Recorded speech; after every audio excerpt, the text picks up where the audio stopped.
I think you can have a good idea of what a business model is. So I think we can start to listen to you a little bit about what is a business model, yeah, and your understanding at this moment of the program, what is a business model? So David, for example. Well, a business model is the way a very simple thing is the way you are going to do money on detail, identifying every element that involves that process. Is the way you are going to get the money? It's how you interact, like with a very late plan about how is going to be your interaction with your customers and also with other companies that will help you get there, so you can see how everything fits together and how it's going to work so it can be sustainable and you can I get think it's a forward. combination of two things, like what is your value proposition, and which at the end is how you're gonna make money at the end. How are you going to work implies a lot of things like processes and resources of the company, or what do you mean by how are you going to work? Or the process, like if you are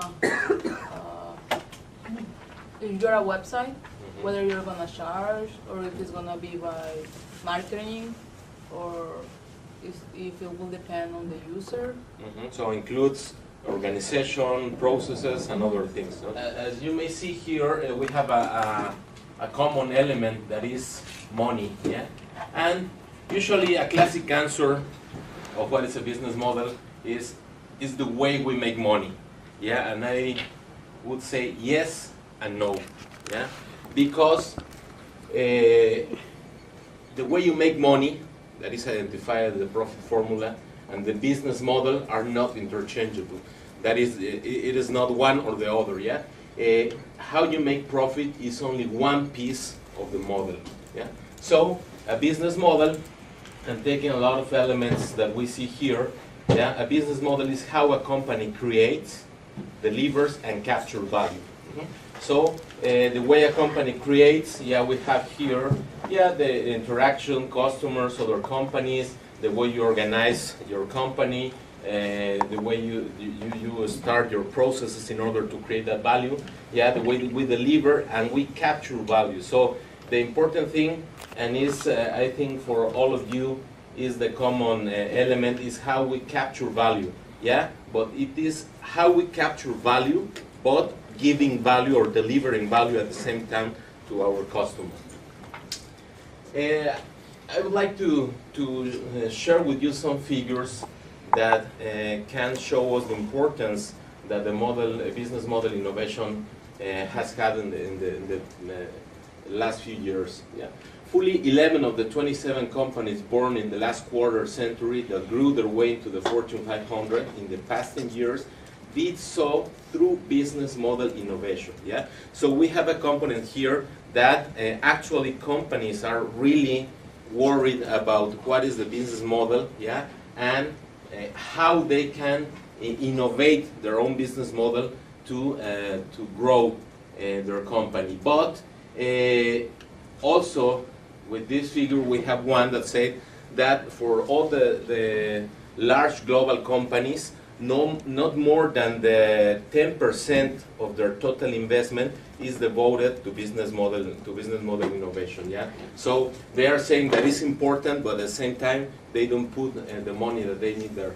Yeah, this survey also of the Economist Intelligence Unit said that over 50% of executives, and this is very, very important, believe that business model innovation will become even more important for success than product or service innovation. Yeah. And we can have a mediocre innovation, but with a good business model, can have better results than a magnificent product with a mediocre business model. So that's why we need to concentrate in business model at this time. Yes, or yes. Do you have an example of a company that's done some business model innovation? Yes. For example, the company in India, Tata, yeah, that makes a business model innovation in the case of the car. There is the Nano, Yeah, I don't know if you have heard of this car. It's a low-income car for people maybe that can afford $2,500 for a car. Yeah, so they need to change the complete business model of them in order to allow to produce a low-income, a low-budget car. Yeah, they had to make innovation in their business model because they had to change the key resources that they were using. They had to change the financials. Yeah, they have to say, okay, we need to sacrifice our margin. Yeah, so that is a change in the business model, and we are going to be reviewing that. Usually, your rules and norms in the company are the first obstacles or constraints in order to change your business model. So, how are you going to break those paradigms that you have in the company? You know? But in this case, that is a very typical one. You know? The example of Tata that changes their business model in order to go to that market and to attend that pain, to address that pain that the population in India they have. And of course, they after that they went into the world market. No? They have used the previous weekends the term disruptive. So this is kind of like disruptive. Yeah, because also they are changing the market structure, yeah, and the industry sector. So you are changing everything. So that is why it's disruptive for the market and disruptive for your customers also. Okay, and I will go a bit further in this idea of why you need a business model. And is because, and I will ask you to start thinking in your own companies. Yeah, a business model is needed because you have certain assets and you have rights over those assets, and you are willing to sell those assets, or to transfer them, and it is according to the rights you have over them. So, what rights are being sold? First, you can be the creator. Yeah, you can be only a distributor, a broker, or a landlord. And this landlord is don't take the usual English meaning of landlord. Yeah, this is a wider meaning of landlord here. That is somebody that has one physical asset. Yeah, and that is willing to give the use of that asset. And what type of asset is involved? Can be physical assets, intangible assets, financial assets, or human assets. Yeah, and we have the combination of them.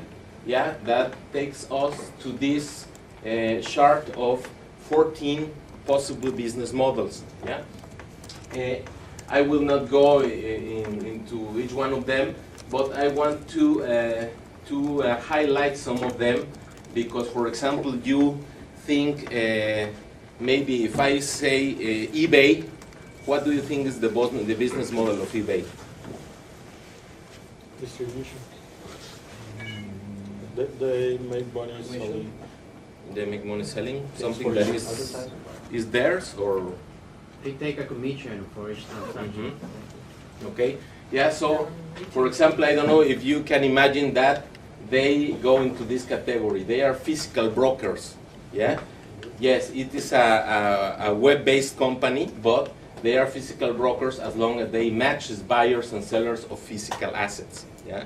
So you need to understand what are the kind of rights that you have, yeah, and how do you want to take them into the market. Yeah. For example, another one is the intellectual landlord. Yeah, that licenses or otherwise gets paid for limited use of intangible assets. In this case, we can see Microsoft here. Yeah, all the publishers of software, databases, yeah, go into this category. So they are intellectual landlords. So try to see in which kind of combination are you going to be developing your business model. Which are the type of right that you have and the type of asset that you have for using with that right. So having a business model is useful for these things. First, to understand your business before scaling. Yeah. And now we can go back to the definition of a startup. Do you remember that in sometime during the past week we saw a definition about a startup? let's say that is a temporary organization that do something. You remember, Lucy? What is? Like, What so was that? When you, well, it's a temporary organization, as you said, so you can test and validate your model in order to escalate Yeah. afterwards. If it's Yes, not exactly. scalable, So it's not- a startup is that organization that is created in order to search for a business model. Yeah, and in that case is before scaling it. Okay, to make sure all business elements like customer, offer, infrastructure, and financial are defined. Yeah, in this case, remember we have been talking here about money. We have been talking about customers. How you work is some part of the infrastructure. Yeah, the offer that we create with the value proposition. So in this case, we need this business model in order to be sure that all our business elements have been taken into account in order to create our own business. The third one is to search for a business model before executing it. Yeah, that is related to this one of scaling. To establish a common understanding among all the teams, all the members in the team, and to make your business plan. Yeah, and here we have another difference with this. Yeah, a business model is not a business plan. Yeah, a business model is just this representation of what are all the relationships, yeah, the flows within the company and the customers. Yeah, this is what are you going to deliver to whom. Yeah, how are you going to produce that, and the financials that are involved. But a business plan is this document. And the business plan, maybe you have heard a lot about the business plan, yeah, because it's a document that you need to have in order to go to the VCs and other angel investors or seed funding or whatever, in order to present what is your business and how much are you expecting to win, yeah. So this document contains, of course, the business model. The business model will be a base for developing our business plan, yeah. This contains the business model which is clearly articulated, and of course in the business plan you need to set up the plan that you are going, or the strategies, the business tactics that you are going to use for turning your hypothesis into facts. So usually there is, I don't know if you have heard before, but some people say that a document, that business plan is a document that investors make you write and they don't read. Yeah, and we are the guilty ones of the investors, for the investors not willing to read that document, because usually a business plan is a document of 200 pages. Yeah, that really nobody read. Yeah. I think that yes, sir. That has two faults. That's one in the sense that you write a book that nobody reads, but also is like a blueprint that you are able to follow, and in some way is where you put all your assumptions and all your ideas in a way that writing down alone help you in how to really find the way to manage your business. And as a blog or as an internal document, is a very valuable document. Yeah, but at the same time, you also, if you have a document of 200 pages within your company, you never read it. And the bottom line here is that the business plan must be your flight plan. Yeah, imagine you are a pilot, yeah, and you are starting your flight and saying, okay, this is my flight plan, and this is the way I'm going to take, and I'm going to fly at this altitude and this distance, and if the wind comes here, I have to do that. So I'm going to be landing in some place. Yeah. For the companies, the business plan is the same. It's your flight plan, and cannot be that size, because the employees in your company will never read. No? For example, in my experience, I was in charge of elaborating the strategic plan of the Mexican Petroleum Institute for the 2006-2010 period. And as a strategic plan of the largest public research center in Mexico, our strategic plan was no more than 26, 28 pages. Yeah? So it's really to to be conscious of the things that really matter, yeah, in order to conduct your company, your organization, and being able to land it, yeah, in a very objective and formal way at the same time. You saw everybody here knows exactly how fast companies in Yeah, Silicon Valley work that's- over the weekend. Yeah, I understand. So if it takes you more than a weekend to write your business plan and to revise it, you're already behind the game. Yeah, that's true. I totally agree with that.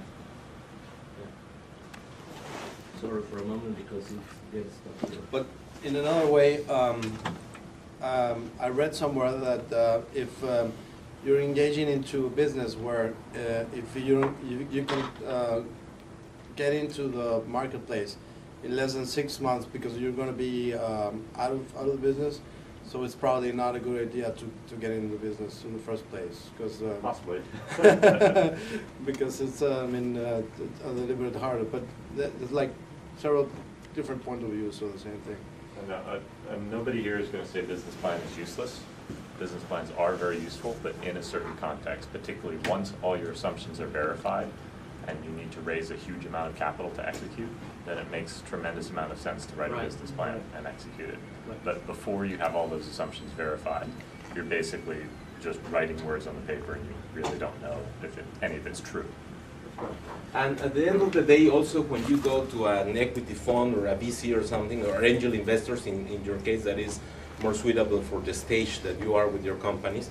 For example, in the case that Jorge was mentioning of one of the tech BA companies that we recently helped them to fundraise $1 million, the business plan of the company, yeah, was 25 pages.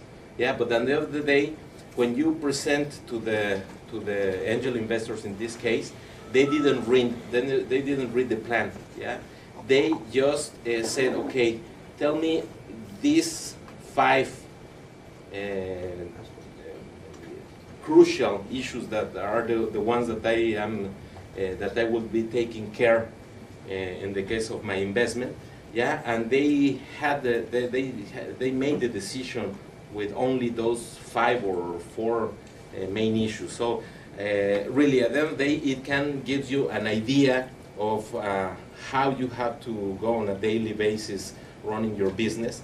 Yes, but for these purposes that you need now, it should be something very, very easy to do and very specific of the crucial numbers of the business you're trying to set up. No? So, well, now that we have understood what is a business model, we're going to start to know how to generate this business model. And we are going to use the business model canvas, yeah, that is some of the latest methodologies or tools that are in the market for this. And the challenge here is to describe, design, and invent your business model, yeah, in 9 building blocks that will allow you to express it in just one piece of paper. Yeah? We started to do this some years ago, for example, in the CONACYT, yeah, that I tried to implement this kind of methodology. It was not at that time the business model generation book already in the market, but we tried to do something like that. Yeah, we were checking. I think in my lifetime in the CONACYT, I saw more than 3,000 projects of technology development and innovation, and we asked them to express in just single slide, yeah, what was the business model, yeah, what was the way that they were trying to make money, yeah, in order the members of the committees to understand where we were putting the money at the federal resources of the CONACYT. There were not research funds, yeah.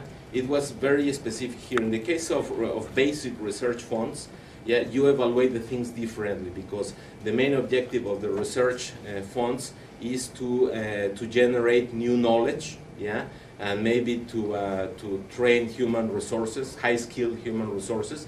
But in the case of the Innovation and Technology Development Funds, yeah, the main objective was to create something that can be used in the market, something that can be addressing some social need or some specific need on the market. So we have to find out a way of how to express to the committee members, yeah, the business that this innovation and the money of the government could be creating. Yeah, so we started to do the same. Maybe we didn't have this methodology at that time, but we were starting to ask them, okay, please tell me which are your inputs, your process, yeah, your outputs or your outcomes, yeah, and with that basic structure we started to do that.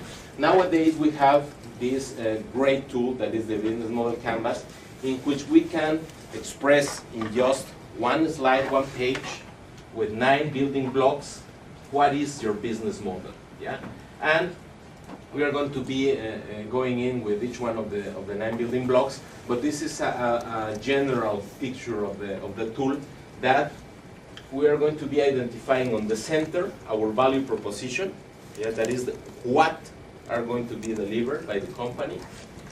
The right-hand side of the model is to whom I am going to be delivering, and the left-hand side of the model is how I am going to be producing that value proposition. Yeah. So if you see, makes a lot of sense. Yeah. How I'm going to produce this and to whom I'm going to deliver. Yeah. In this case, the financial is the basement of this model. Yeah. And the right hand of the customer, yeah, to whom I'm going to deliver, represent the revenue streams.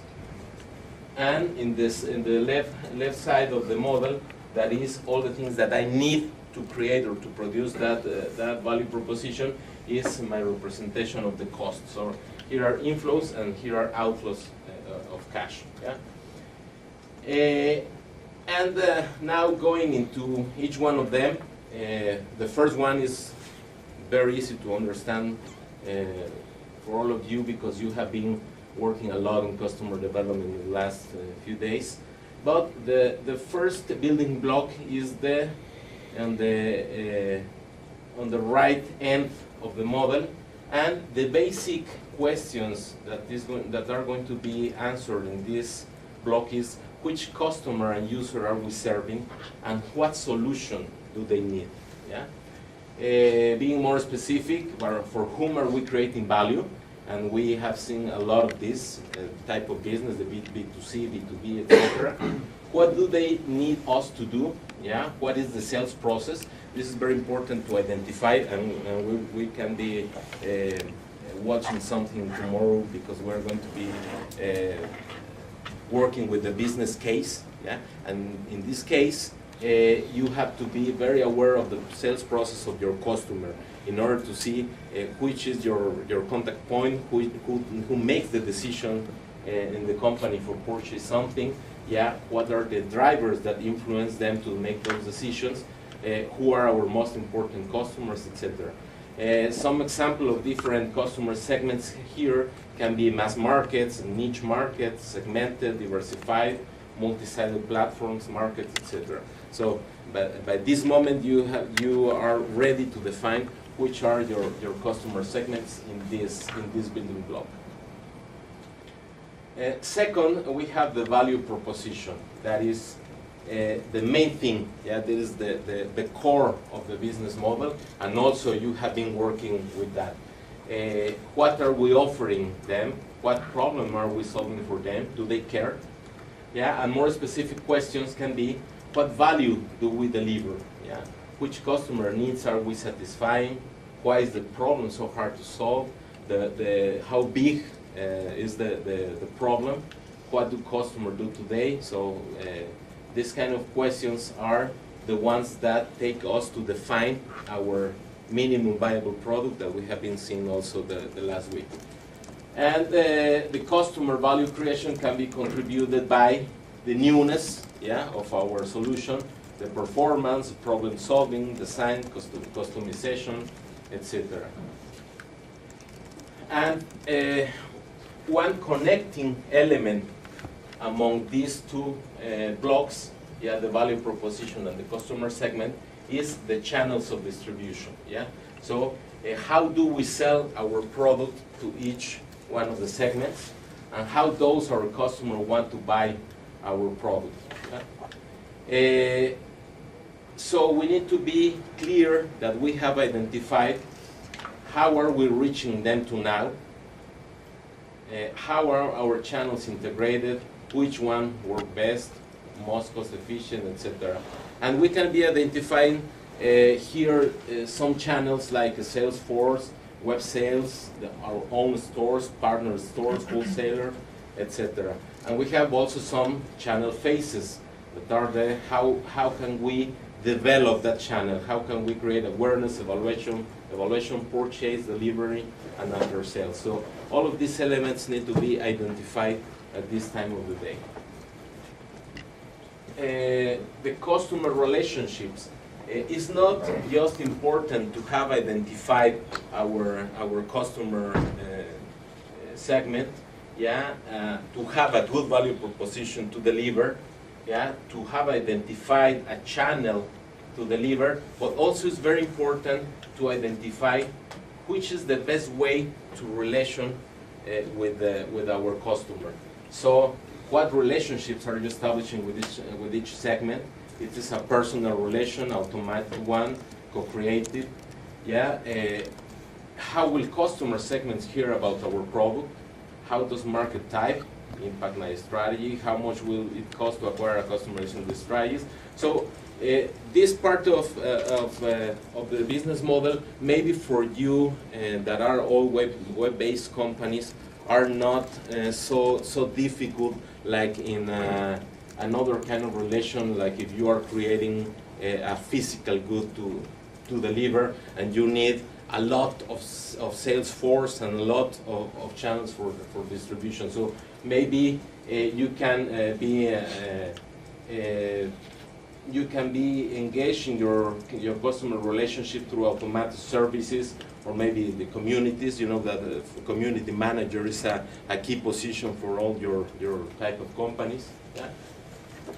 And well, I think we are now ready to sketch out our first part of the business model. Those elements we have, at some extent, we have been working with those elements the last week.